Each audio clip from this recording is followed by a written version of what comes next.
What is up, Edison Duelists?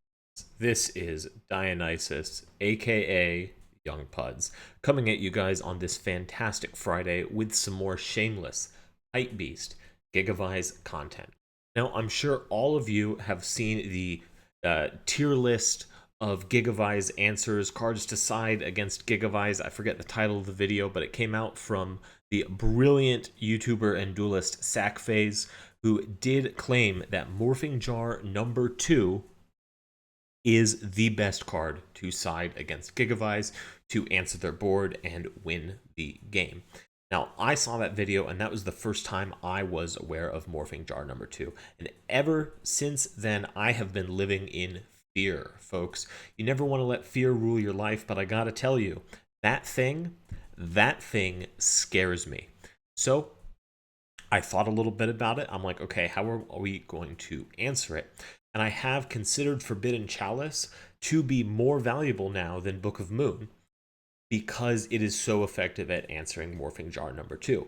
So I've been dutifully citing in Chalice to prepare for Morphing Jar number 2 when I think it's going to be relevant. I've been trying to play around it, not attacking into sets, even if I have a Stardust up. I've been trying to Mistworm or Brio to just clear the sets.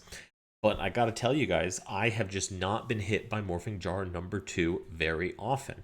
However, it finally happened the other day, and then it happened again yesterday. So I have two replays here where my opponents did resolve Morphing Jar number 2 against me. So I want to show those to you, and then we together, you and me guys, we can come to a conclusion about whether or not Morphing Jar number 2 really is this uber threatening menace that it purports to be. So let's jump into this first game. Our opponent here is going to be on Hero Beat, which is a deck I think we're favored against. But if they are able to stick, a Thunder King, back it up with an Honest, some good back row, the deck can present a problem for us. What are we going to do here? We're just going to hit an Armory into Supervise. We're going to Gold Sark for Lonefire. We're going to fire DDR into Lonefire. So this is definitely a hand where, since we're going first, we're in great shape.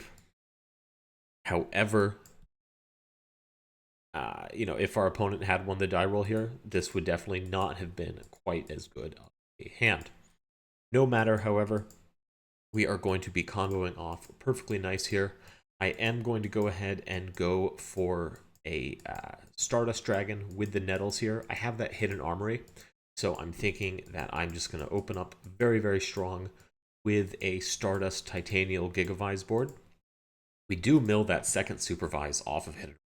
Folks, that just feels so bad. I feel like in the line that I was going for here, starting with, just using one Supervise to get 2 uses of it, still having 2 in my deck. Gosh, that's just such a strong position to be in. I could even, if I hadn't milled this second Supervise, I could even consider going into Power Tool Dragon before going into Titanial because, of course, say it with me, 66% rounds up to 100%. That's just the truth. But we did mill the Supervise, so 33% would, by the same logic, round down to 0%. So safer to just go for Titanial, and we are going to pass. This feels really, really good to me. Very fantastic, safe, cozy board. What is our opponent going to do about it? Well, they are going to go ahead and search that Captain Gold. They're going to fire the Captain Gold, which is going to let them put a Skyscraper up, and then they are going to Neos Alias over our Titanial, allowing their Compulse to be live. They have a Starlight Road to protect against Heavy Storm, and that Honest is still going to prevent us from beating over them. So definitely a pretty strong position for our opponent to find himself in. He is going to Standby Phase, fire the Compulse, bouncing back the Gigaplant before we get a chance to use it. We're going to chain the MST, just clearing the back row away. Just in case it's a bottomless or a torrential or anything else unpleasant, because we are going to get this second Gigaplant back off of Supervise. And so that chain is going to go ahead and resolve down.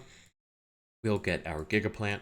Here we're just going to normal summon the Gigaplant, bring out Nettles, and we are going to go right into Brute Drago, which is going to comfortably beat over the Neos Alias. even if he does have an Honest or something there, then we just get the Gigaplant back and we can make a board again. So feeling pretty safe, feeling pretty cozy. I think our opponent wants to save the Honest to preserve the Thunder King. Totally defensible. He's going to draw a Trap Dust Shoot. Not so helpful in the late game. Definitely is not the silver bullet of a card that some people might think it is. It's very good when you draw it in your opening hand, but late game like this, it's just not good at all. So we're going to fire not one, but two upstarts and find our way into a hidden armory. Not a bad draw, always happy to see it. We're going to be able to use Brute Drago's effect with that Gigaplant in our hand. Always fun to get to resolve that. Doesn't happen too often. And then we're just going to run right over that Thunder King and pass it back to our opponent. Against a hero deck like this, Black Brute Drago is just a fantastic board presence. They really don't have a great way to out it. Here we draw Heavy Storm. We've already seen a Starlight Road gone, so I don't think he has another one. I'm feeling very comfortable to just Heavy Storm, and our opponent is going to scoop it up. They might have been able to live for another turn, but we were clearly in control of that game and definitely winning. So let's go right into game 2. And now our opponent has had a chance to side in his Morphing Jar number 2. We see he's drawn it right there. What is he going to do with it? Is it going to be a problem for us? Well, we have a handful of back row hate, but nothing to capitalize off of it. So we're actually going to go ahead and pro set the Heavy Storm here. I think this is a really good time to pro set. He doesn't have a lot going. Even if he does punish the pro set and look at that, he's got an MST. We still have plenty of back row answers ready to go. We're not doing anything immediately. I think this is just a perfect time to go ahead and do that here. Our opponent is going to accidentally banish his monster face down and then return it to his hand. Fortunately, we didn't see what it is. Fortunate for him. I would have loved that little bit of free information. Instead, our opponent is just going to set the MST. Feels really good for us. He doesn't really have anything going, so I feel like he doesn't think he needs to go ahead and just waste an MST on something in the back row, especially when MST is such a valuable piece of interruption against the Gigavise deck. Here we're going to draw Copy Plant. We're just going to pass, no harm, no foul, no reason to fire anything early. We'll just, keep kind of slowly building advantage. Now we are going to set the Copy Plant here. I'm thinking, okay, it looks like our opponent is opening pretty passively as well. Maybe he won't destroy the Copy Plant. I also want to keep the Dandelion in hand. Maybe it'll be coming up with DDR. And I don't want to discard for hand size. I don't want to set anything else into my Heavy Storm. So I'm thinking, okay, we'll just set the Copy Plant. If it lives, then we actually do have some plays with Dandelion. If it doesn't live, that's fine too. Saved us from discarding for hand size. And our opponent, now that we've committed a monster to the board, is going to fire that MST. So shame we couldn't have used the Heavy Storm earlier, but what are you going to do? Here, our opponent is going to finally commit a monster to the board. It's a DD Assailant, which is a fine monster for Hero Beat to have. Good board presence, good removal. Nice card, really. And we are now going to draw a Supervise, which is going to be no help to us.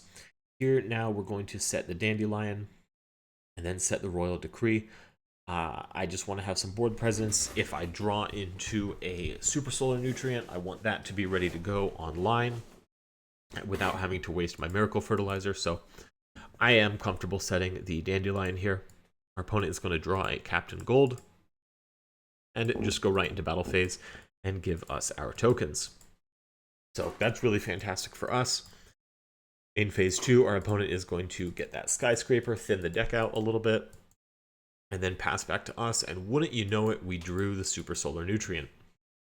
Here I am going to space the back row. We do have the Decree, but no sense flipping the Decree and showing him what it is when we just have a clean out to the back row. That could also prevent any Book of Moon shenanigans, something like that. Even if that's maybe on the off chance it's a set Alias, that's a set Gemini Spark, it plays around that too. So MST is definitely going to be safer, especially when we are in such a good position here. So we are just going to Super Solar Nutrient into the Lonefire Blossom, into another Lonefire Blossom. And now what's happening here, folks, this is actually called dramatic irony. This is when the audience, that's you guys, is aware of something, the set Morphing Jar 2, that one of the characters, me in the past, is not aware of. So let's enjoy the dramatic irony of this moment where I continue making a huge board into the Morphing Jar number 2. Supervise is going to bring back Gigaplant. We're going to Power Tool. And here we are going to reveal 3 equips, and we do actually miss and hit the Mark of the Rose. And what I'm thinking here is, let's just slow roll. No reason to commit. I'm thinking this might be a Fossil Dyna, so I'm just going to slow roll, and I am actually going to normal summon the Gigaplant. I think I misclicked into battle phase there, and I don't want to commit any of these yet, and we are just going to make a, wait for it, a little bit of a Stardust to answer the Fossil Dyna. Now, I could have made Mistworm here, but I don't really want to give back my opponent the Fossil Dyna just to use it later. So since I am convinced that it's a Fossil Dyna, we are just going to go for Stardust and attack right into the suspected Fossil Dyna. Surprise, surprise, it is a Morphing Jar number 2. And now this is actually interesting, folks. This was the first time this card had ever been flipped on me. First time I've ever seen it. And it was actually pretty interesting for me to find out that since my board was just extra deck monsters and the token, I actually don't mill. I don't excavate. I don't special summon anything. So, the big threat of, oh, if you flip this after Gigavise combos, they have a chance of decking out. Well, one way you can play around it is you can just make a bunch of extra deck monsters, and then it's not going to be any help at all. So our opponent is going to find their way to a Thunder King. That's a perfectly good card, but I'm feeling pretty good about this situation, to be honest, folks. We didn't get a bunch of our resources wasted. We didn't get our deck milled. Didn't have to worry about any of that. We have Mark DDR, name a more iconic duo. Let's be honest, folks. I have a Decree set.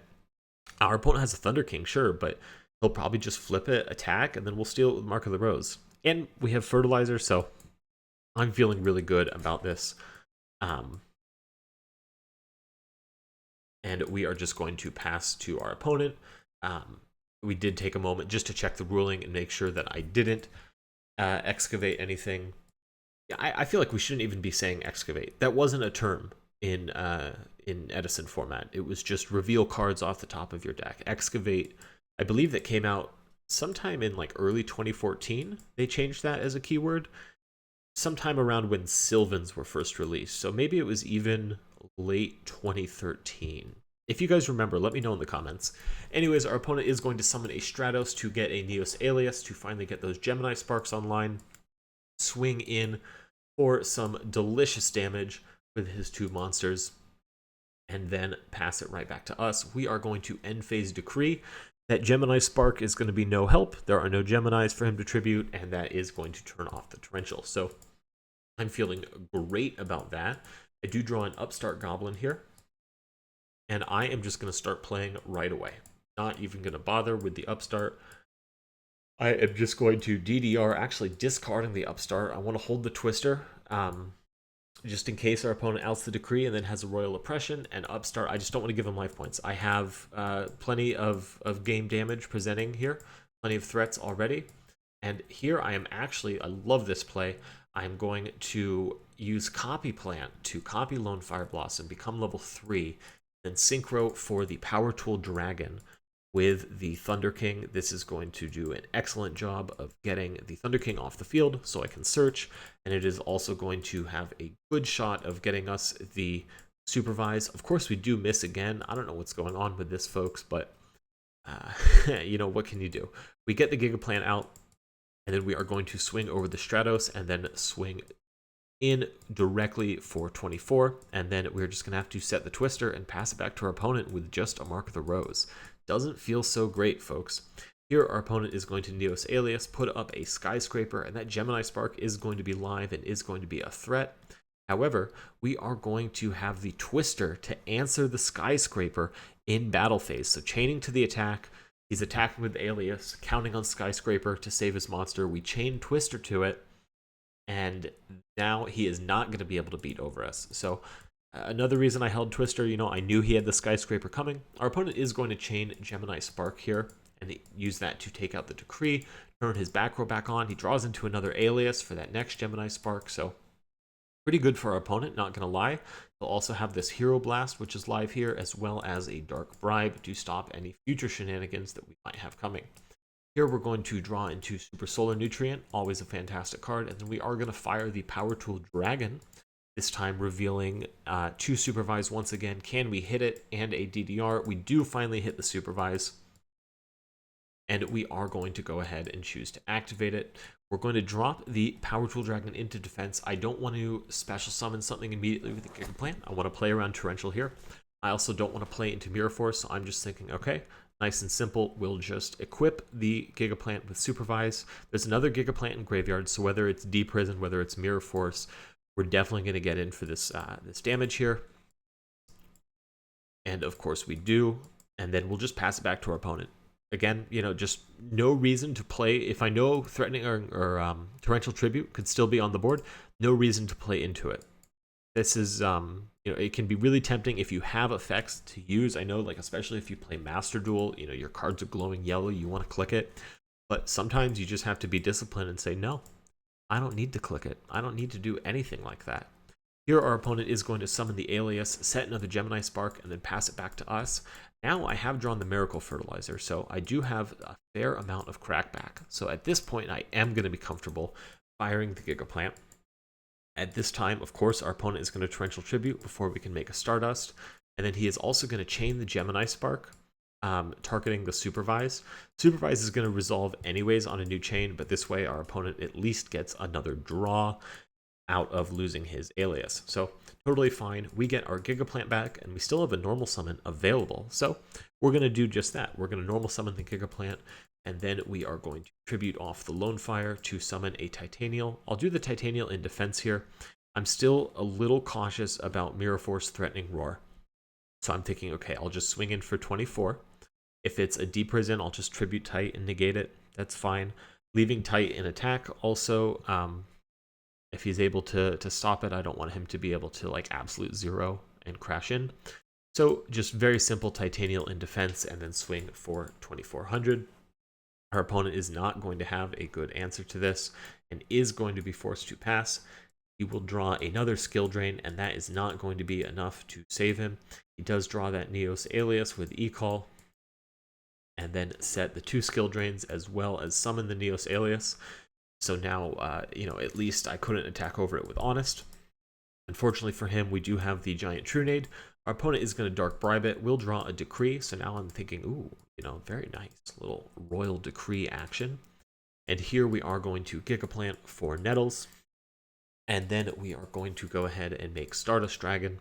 And then Mark of the Rose, the Neos Alias. So between Stardust, between Titanial, and then Mark of the Rose to take away his monster.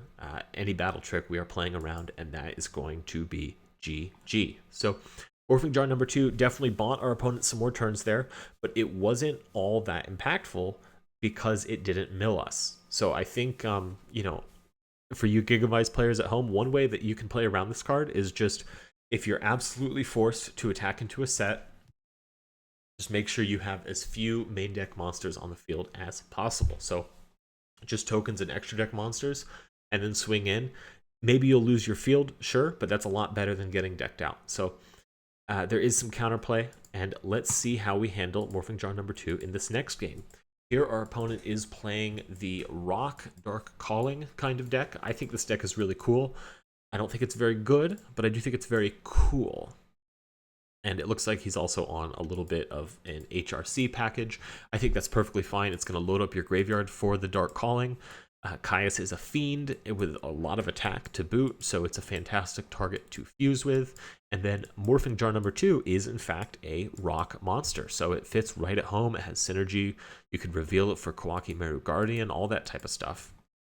Here we are going to start off with our very standard Gold Sark into DDR Lonefire with our Supervise already in hand. Doesn't that look good, folks?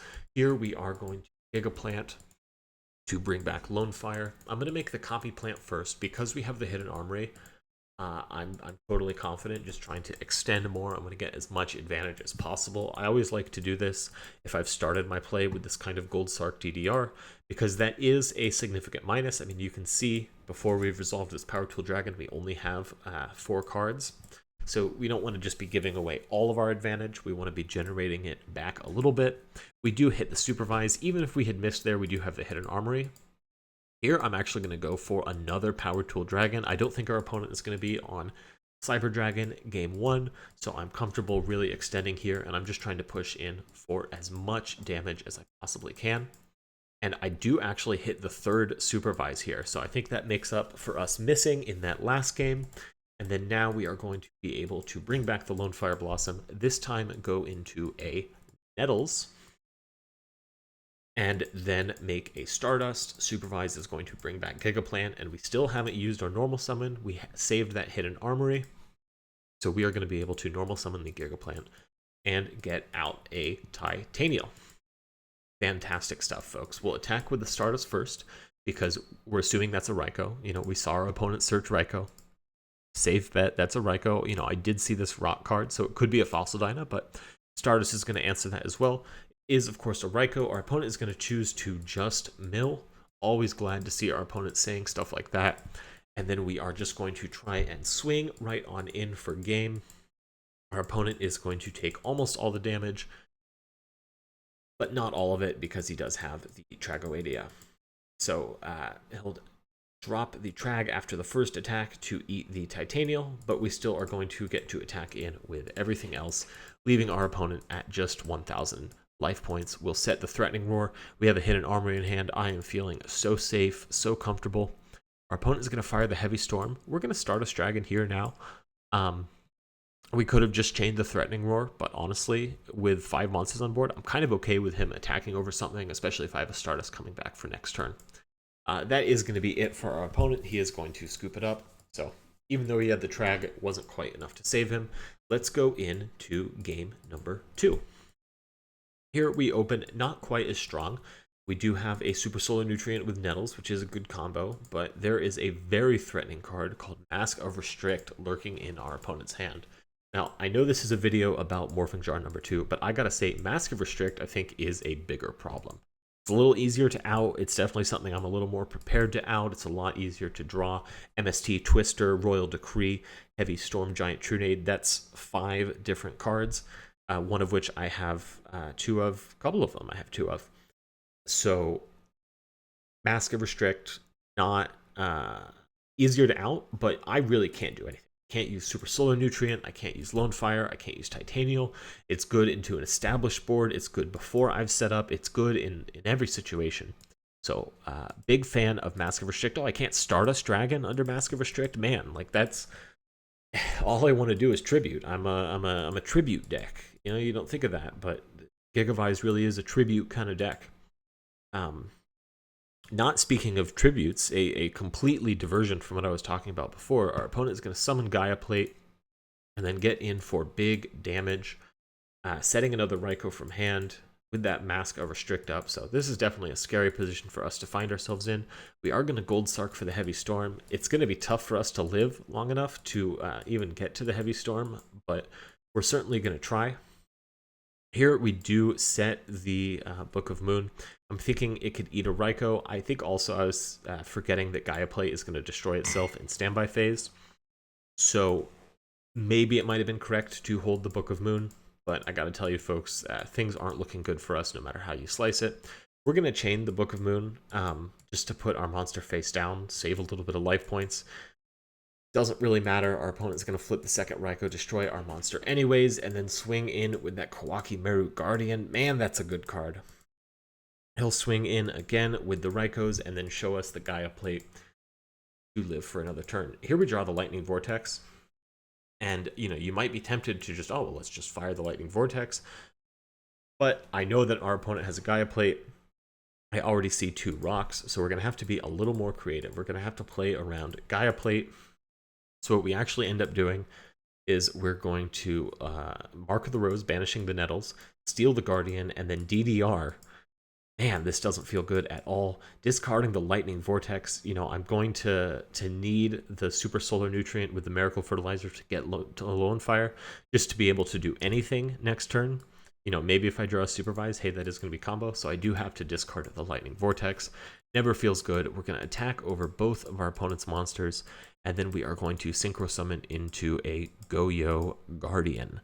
I didn't want to make the Goyo first because that would leave our opponent with a Raikou. So I just wanted to clear the board. I guess I probably shouldn't be too afraid of him like tribute summoning a Caius because there's the Mask of Restrict up. But I am happy just leaving the Goyo. You know, now our opponent has to try and crash Gaia Plate into it. But of course he does draw the Dark Calling, and that is going to be GG. So let's go into game number 3. I feel like I've already spoiled that this is going to be a Morphing Jar number 2 game, and here you see that our opponent has actually drawn Morphing Jar number 2 as well as Mask of Restrict. So the 2 best cards against Gigavise are in play. How will we cope?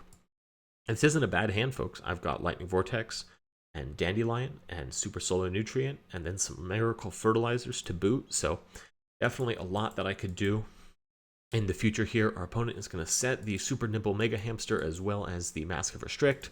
And would you look at that, folks, we did draw a Heavy Storm. We are going to discard the Gigaplant. I don't want to do anything just quite yet. My play is going to revolve around Lightning Vortex, discarding the Dandelion to get started. And now that I have the Heavy Storm, I'm thinking, okay, perfectly safe here. Always a small threat that Dark Calling could just blow you out of the game real quick, like a Megamorph combo or something. But our opponent doesn't have any Rocks or Fiends in play yet. Things are a little slow. You know, I think I have at least a little bit of time. So our opponent is going to flip summon the Super Nimble Mega Hamster. I love seeing that. That means that now my Lightning Vortex Dandelion is going to be online. Here we're going to draw for turn. We do draw into the Upstart Goblin. Not even going to fire it, just going to go right on ahead and Lightning Vortex after my Heavy Storm. Our opponent does flip Raikou and try and send that. I guess he didn't realize that Lightning Vortex isn't Raigeki. So this is a public service announcement. Lightning Vortex is not Raigeki. They look very similar, but Raigeki is actually a banned card. It is illegal to play in EDISON format. So here we have Super Solared into Lonefire. We're going to go for the second Lonefire here. Those look like excellent foodstuffs for Miracle Fertilizer. We are going to Gigaplant, and then we're going to use the first Miracle Fertilizer to bring back Lonefire and go into Copy Plant. Here my thinking is I'll use the Copy Plant and the token to get a Stardust Dragon out, but then I actually decide to use the second fertilizer as well to make the power tool instead of using Copy Plant. I want to keep that token around. I think it's going to be relevant to maybe make Mist Worms to try and push for game. And I do hit that first little resolution there of the of course, we get the 3 out of 3 supervise, and then I'm thinking, okay, I'm going to get the Gigaplant back here, and then if we hit the 2/3 supervise, then I am going to be able to get a Mistworm on play and then just win the game. And wouldn't you know it, in my hubris, I end up missing. So now that I know I don't have game, I'm going to fire the Upstart Goblin now. I get a Dandelion, not a big help. We're just going to attack into the Raikou. Our opponent is going to destroy the Gigaplant. And then we are going to just be forced to pass on this relatively underwhelming board. Now, our opponent here doesn't have something ready to go immediately. He could Dark Calling, you know, to get rid of the Trag and the Gaia Plate, but that's just such a weak play. He knows we have a Mark of the Rose, so obviously he's not going to do that. Instead, he'll set the Morphing Jar number 2, as well as the Return from the Different Dimension. And then here we do draw Nettles for turn. Not super useful, but you know what is super useful is getting to resolve Power Tool Dragon's effect twice. We'll show 2 Supervise and a DDR. We miss again, and we hit the DDR, but of course, name a more iconic duo. And with Dandelion, you know, that's a beautiful little menage a trois for 3 cards that go just perfect together. And then wouldn't you know it, we miss a 3rd time to get the second Mark of the Rose. That does not feel good, folks. No two ways about it. We attack into the Morphing Jar number 2, and then once again, wouldn't you know it, we have a board with just synchro monsters and tokens. So we're not milling, we're not losing any of our deck. That feels really nice.